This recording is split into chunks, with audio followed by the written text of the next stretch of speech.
Hello, good morning eighth class. हम हमारा lesson 12 कर रहे थे साइंस में, घर्षण के बारे में पढ़ रहे थे, है ना। हमने ये पढ़ लिया था कि घर्षण हानिकारक परंतु अनिवार्य क्यों है। अगला पॉइंट है हमारा कि घर्षण घर्षण बढ़ाना तथा घटाना।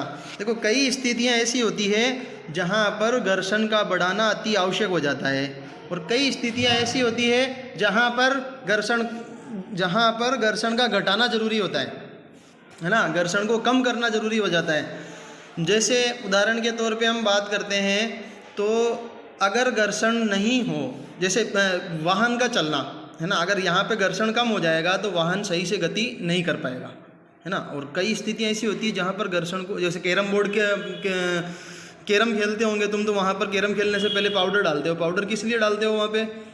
घर्षण को कम करने के लिए, ताकि स्ट्राइकर हमारा अच्छे से और स्मूथली गति करना प्रारंभ कर दें, है ना। क्योंकि घर्षण क्या करता है कि गति का विरोध कराता है। तो कई स्थितियाँ ऐसी होती है जहाँ पर हमें घर्षण बढ़ाना जरूरी हो जाता है, और कई स्थितियाँ ऐसी होती है जहाँ घर्षण घटाना जरूरी हो जाता है। जैसे घर्षण बढ़ाने के लिए ये क्या किया जाता है कि खिलाड़ी जो होते हैं ना, इनके जूतों में स्पाइक्स लगाई जाती है, खिलाड़ी कीलदार जूते पहनते हैं, है ना। घर्षण बढ़ाया जाता है वहाँ पे।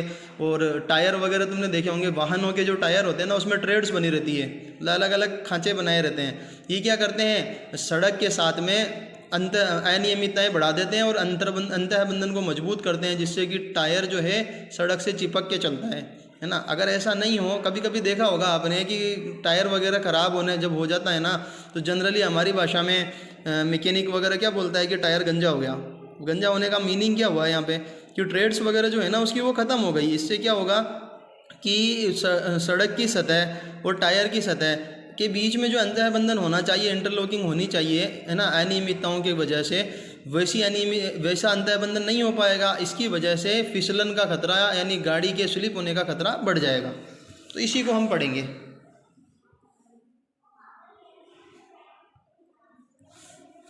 देखो, घर्षण बढ़ाना तथा घटाना।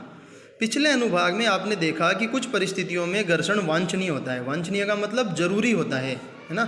क्या आपने कभी यह सोचा है कि आपके जूतों की तली खांचेदार, सोल्स जो होता है ना नीचे से, उसमें अलग अलग खांचे क्यों होते हैं? खांचे जूतों की फर्श से पकड़ बनाते हैं, जिसके कारण आप चलते समय सुरक्षित रहते हैं। देखो, ऐसा नहीं होगा तो क्या होगा बच्चों कि हमारा जो है ना सतह, ज़मीन की सतह के साथ में पकड़ मजबूत नहीं होगी, और फिर फिसलन का खतरा या फिसलने का खतरा बढ़ जाएगा। इसी प्रकार कारों, ट्रकों तथा बुलडोजरों के टायर भी खांचेदार होते हैं, जिससे सड़क से उनकी पकड़ अच्छी बनती है।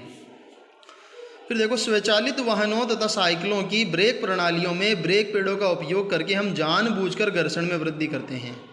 जब आप कोई साइकिल चलाते हैं तो उसके ब्रेक पेड पहिए को स्पर्श नहीं करते, परंतु जब आप ब्रेक लीवर को दबाते हैं तो ये पेड घर्षण के कारण रिम की गति को रोक देते हैं और पहिया गति करना बंद कर देता है।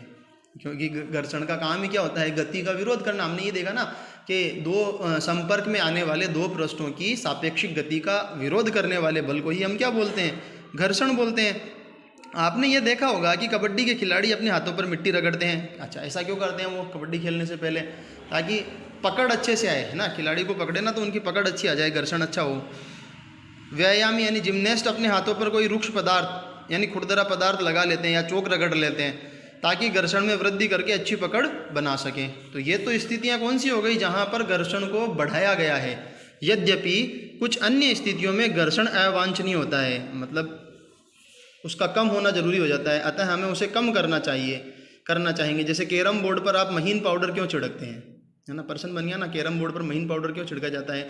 आपने यह नोट किया होगा कि जब हम दरवाजे के कब्जों में तेल की कुछ बूंदें डालते हैं तो दरवाज़ा सहज ही घूमने लगता है, यानी घर्षण का मान कम करने के लिए। भाई, इन सब का आंसर्स क्या रहेगा?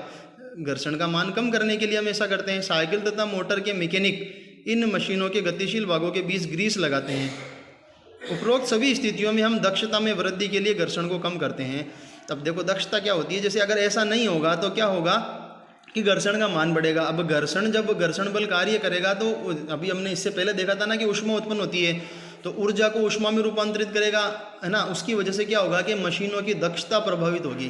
काम करने की क्षमता जो है, दक्षता किसको बोलते हैं? कार्य करने की क्षमता। तो वो कम होती जाएगी। अब कार्य करने की क्षमता अधिक रहे, इसके लिए हम क्या करते हैं? इन चीज़ों का उपयोग करते हैं, जैसे कैरम बोर्ड पर पाउडर का डालना, या दरवाजे के चूल्हों में तेल का डालना, या मोटरसाइकिल वगैरह या कोई भी यातायात के जो साधन होते हैं उनमें ग्रीस वगैरह का लगाना। इसकी वजह से क्या कर देते हैं हम, घर्षण के मान को कम कर देते हैं। जब तेल, ग्रीस तथा ग्रेफाइट को किसी मशीन के गतिशील पुर्जों के बीच लगाते हैं, ऐसे पुर्जे जो आपस में गति करते हुए संपर्क में आते हैं, तो वहाँ इनकी एक पतली परत बन जाती है तथा गतिशील पृष्ठ सीधे ही एक दूसरे को रगड़ नहीं पाते। इस प्रकार अनियमितताओं का, अंतःबंधन का अंतःपाशन काफ़ी सीमा तक दूर हो जाता है, गति सहज बन जाती है। घर्षण कम करने वाले पदार्थों को स्नेह कहते हैं। अब ये जो पदार्थ हमने घर्षण कम करवाने के लिए काम में लिए, जैसे तेल, ग्रीस, ग्रेफाइट, है ना, ऐसे पदार्थों को क्या बोलते हैं, स्नेहक, ल्यूब्रिकेंट्स, है ना। ल्यूब्रिकेशन के लिए ल्यूब्रिकेंट्स का यूज़ करते हैं, जैसे हम बाइक वगैरह में भी ऑयल वगैरह डालते हैं, है ना। तो वो क्या करा देते हैं कि काफ़ी हद तक जो पार्ट संपर्क में आ रहे हैं, जो पुर्जे संपर्क में आ रहे हैं, है ना, गति की अवस्था में जो संपर्क में आ रहे हैं, उनके मध्य घर्षण को काफ़ी सीमा तक कम कर देते हैं, जिससे हमारी गति जो है सहज बन जाती है। तो वहाँ पर घर्षण कम करने के लिए गतिशील पुर्जों के बीच वायु की गति का उपयोग किया जाता है। कुछ मशीनों में स्नेहक के रूप में तेल का उपयोग न करने की सलाह दी जाती है ना। कुछ मशीनें ऐसी होती है जहाँ पर स्नेहक के रूप में तेल का उपयोग नहीं किया जाता, तो फिर वहाँ पर क्या किया जाता है, वायु यानी एयर प्रेशर डाल दिया जाता है उनके बीच में, वायु भर दी जाती है उनके बीच में, ताकि वो संपर्क में ना आ पाए।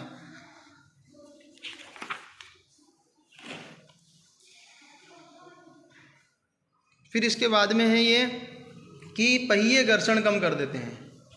अब देखो पहिए घर्षण कैसे कम कर देते हैं, लोटन घर्षण कम कर देता है, लोटनिक गति, रोलिंग गति, जो रोलिंग फ्रिक्शन जिसको हम बोलते हैं जनरली। तो आपने अटैचियों तथा अन्य भारी सामानों पर रोलर जड़े देखे होंगे। ऐसे सामानों को कोई छोटा बच्चा भी आसानी से खींच सकता है। ऐसा क्यों होता है, आइए पता लगाते हैं। तो देखो, जब एक वस्तु किसी दूसरी वस्तु के पृष्ठ पर लुढ़कती है तो उसकी गति के प्रतिरोध को लोटनिक घर्षण कहते हैं। एक तो प्रश्न ये बनता है अपना कि लोटनिक घर्षण किसे कहेंगे। तो जब एक वस्तु किसी दूसरी वस्तु के पृष्ठ पर लुढ़कती है तो उसकी गति के प्रतिरोध, यानी गति का विरोध का जो बल कर रहा है, उसको हम क्या बोलेंगे, घर्षण, लोटनिक घर्षण बोलेंगे। लोटन घर्षण कम कर देता है। किसी वस्तु को दूसरी वस्तु पर सरकाने की तुलना में लोटन करना सदैव आसान होता है, यानी सरकाने की अपेक्षा या लुढ़काना अधिक होता है। जैसे गैस सिलेंडर होता है ना, आप उसको एक तो सरकाओ और एक आप उसको लुढ़काओ, तो लुढ़काते समय हमें कम बल की आवश्यकता होती है, आसानी के साथ में हम अधिक दूरी तक उसको गति करवा सकते हैं। यही कारण है कि रोलर जड़ा सामान खींचना सुविधाजनक होता है। क्या अब आप ये समझ सकते हैं कि पहिए के आविष्कार को मानव जाति की महानतम खोजों में क्यों गिना जाता है। इसी वजह, पहिए लगने की वजह से क्या हो जाता है कि किसी भी चीज़ को लोटन करवाना आसान हो जाता है, क्योंकि लोटनिक घर्षण सर्पी घर्षण से कम होता है। सर्पी घर्षण के बारे में पढ़ा था ना हमने, यानी किसी वस्तु को सरकाना, सतह के साथ में गति करवाना। इसलिए अधिकांश मशीनों में सर्पण को बॉल बियरिंग के उपयोग द्वारा लोटन में प्रतिस्थापित किया जाता है। छत के पंखों तथा साइकिलों में धुरी तथा नाभि के बीच बॉल बियरिंग का उपयोग इसके सामान्य उदाहरण है।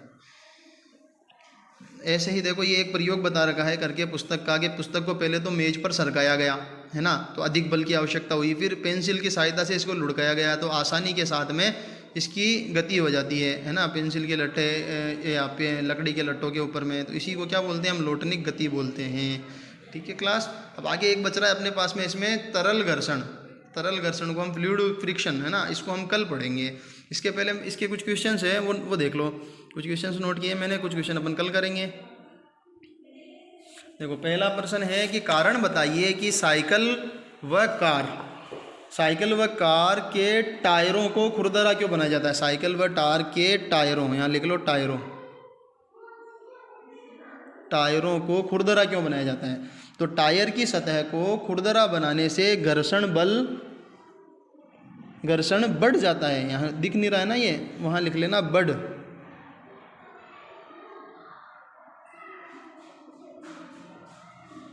जाता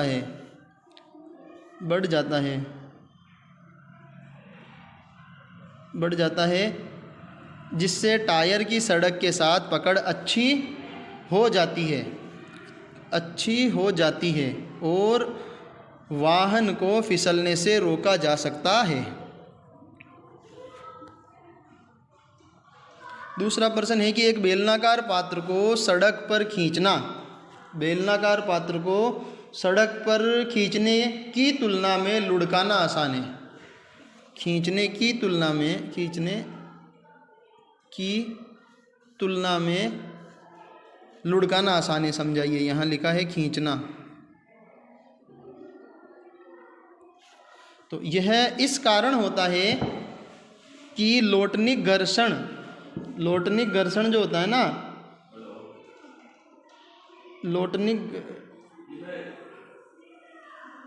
लोटनिक घर्षण सर्पी घर्षण की तुलना में कम होता है।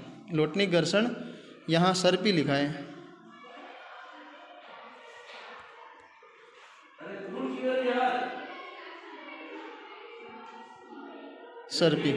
सर्पी घर्षण की तुलना में कम होता है। स्नेहक किसे कहते हैं?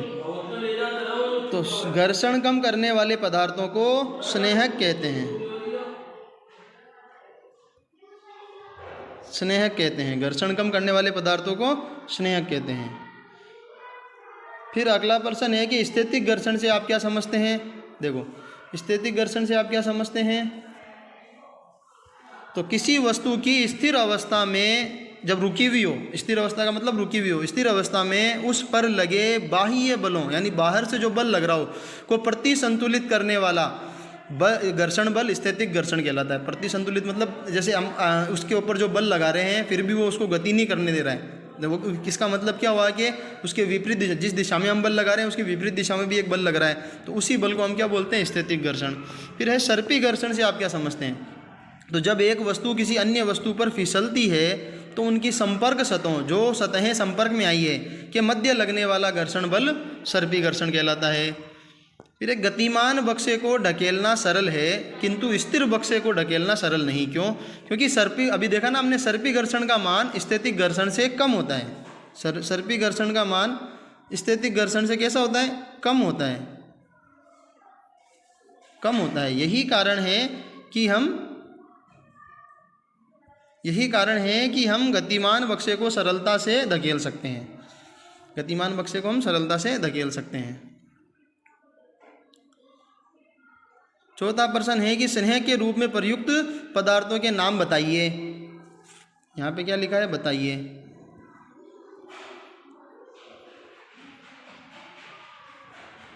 क्या क्या है? तेल, ग्रेफाइट और ग्रीस। फिर कबड्डी के खिलाड़ी अपने हाथों पर मिट्टी क्यों रगड़ते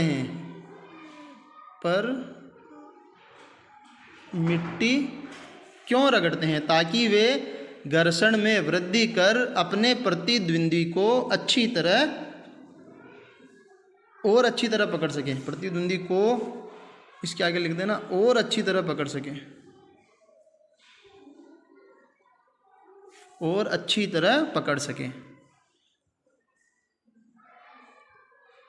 ओके क्लास, तो ये क्वेश्चन करने हैं। कुछ और क्वेश्चन है जो कल करेंगे हम।